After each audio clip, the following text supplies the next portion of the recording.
nga byatugobera ku Grosh TV nja kusaba muganda wange ogende wansi awo subscribing like ate era busharinge nate era olunaku olwaleero tuli wano ku Serena mu muzannyo gwa ceasefire era ng'ekyo kyolaba essaawa zino bweti embeera bweri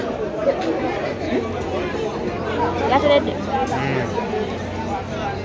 saika kituuka butuusi nekyekyanga embeera bwetyo bweri wano ku ceasefire tuli ku Serena tugezaako kutuusaako embeera nga bweri ekyo kyolaba essaawa zino tuli bweru era nga abantu bagenda kuba nga batandika okuba nga bayingira munda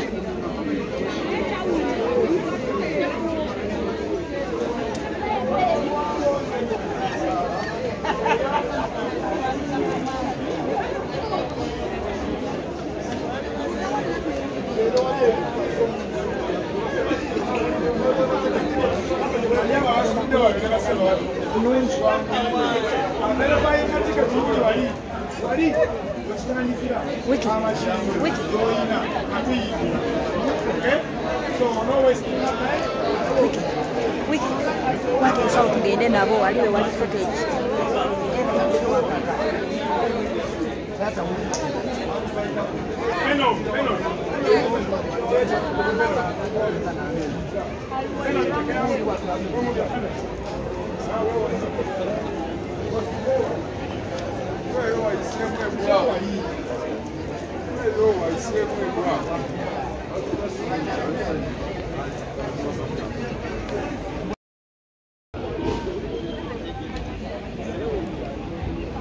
embeera bwetyo bweri ebweru wano ku Serena era nga olwaleero tulina omuzannyo ogumanyikiddwa nga ceasefire omuzannyo omugenzi Kato Lubwama gwe yaleka nga awandiika gugenda kuba nga guzannyibwa olunaku olwaleero. So right now abantu boolengera essaawa zino bali bweru bagezaako kuba nga balinda basobola okuba nga babakebera ku mulyango era nga sofa ekiri munda security eri mu kugezaako kulaba nti erawuna okakasa nti security munda eri fine. So essaawa zino abantu tebanaba kuba nga batandika okuyingira bakyali bweru wano. So gwe wenna atugobera ku Grosh TV gwe subscribinga enteekateeka zonna ogenda kuba nga ozifuna okuva ku kivulu nga bwe kiri munda.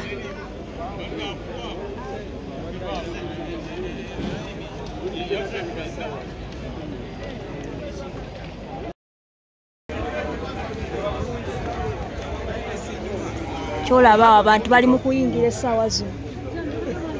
Omwami waffe atulaba abantu bali mu kuyingira.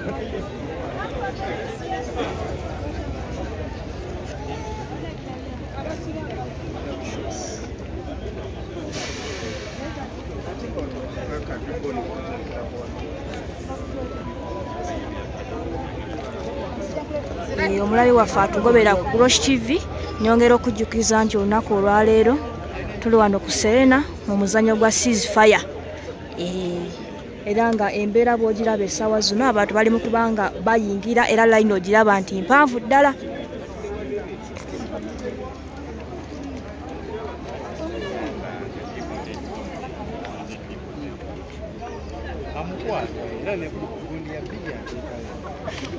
Kiganda kyange bakoze bate babikoze omwana ono ajagala kukola loosi kale oba obunyineewa bwe basooka otuwa kuguno nga bamunywezezza nnyo muganda wange tekavaako osala kasale kati mala okukwata layini etambula wano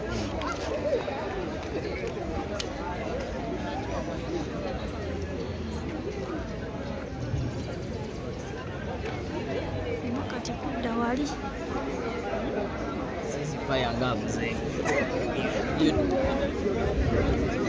Nyabo. Excuse me. Go back.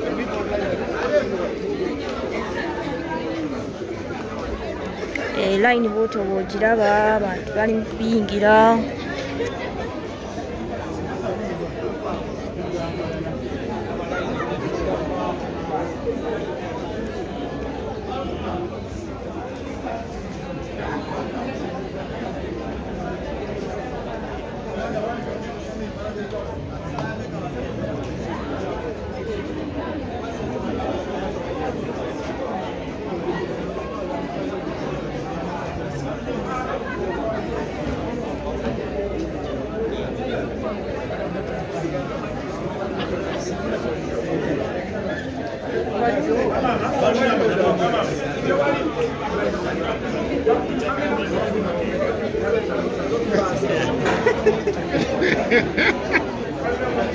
Take it. Goli agenda soka atubemu awo. Ilipo. Eyo. Ngawajogerera mubali. Eyo.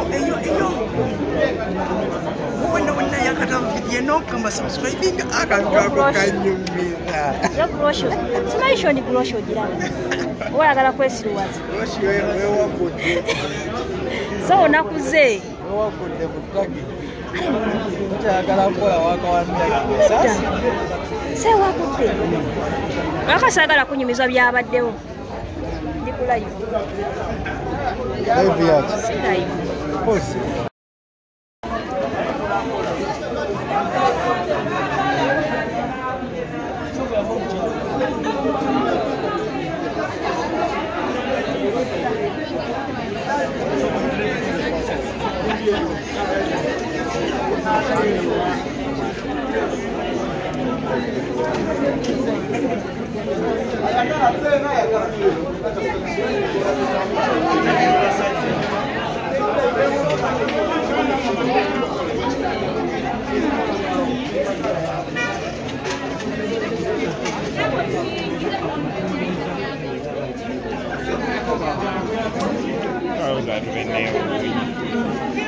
Ono wanda bambina ebitwalo by'amuna sente. Ufola kajambu mweloni ya mitwalo.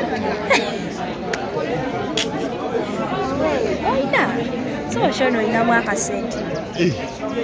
Ensinga bwakola ku Target TV zenkola.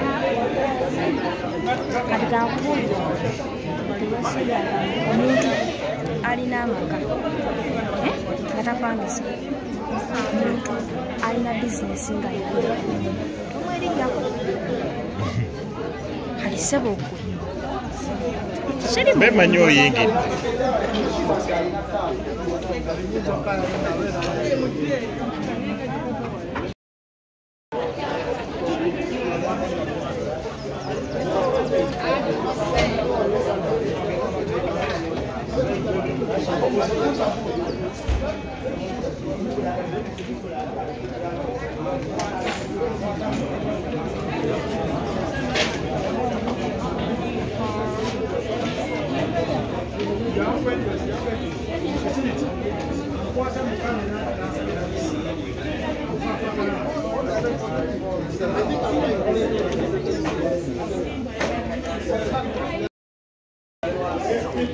Omulabi atugobera essawa zino ku Grosh TV enyongera okubanga nkulaga embeera nga bweri essawa zino ku Serena embeera bwetyo bweri era nga olwaleero tuli wano ku Serena Hotel mu muzannyo gwa Ceasefire. So embeera bwetyo bweri munda era byonna tugenda kubanga tukutuusaako wano ku Grosh TV gwekyoyina okola subscribinga likinga ate era sharinga osobola okutegeeza ne muno n'omugamba nti bannaye Grosh TV enteekateeka zonna egenda kubanga ezitutuusaako live kyoyina okola gwe subscribinga obeere nga buli kimu okifuna.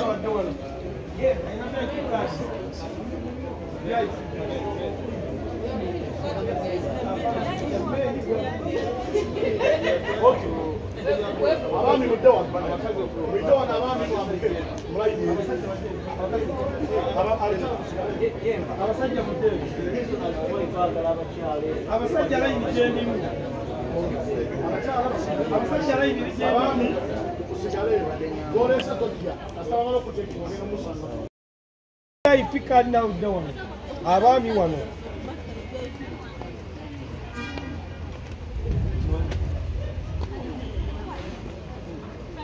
aina VIP card twende tosimala abami abebirivu wano abami side eno abakyala side eno mukulu va mbakyala nja kuyita Kato Lubwama wano nze mukutte abami muje mwabuke wa nze mukutte mukulekera mulete ngenda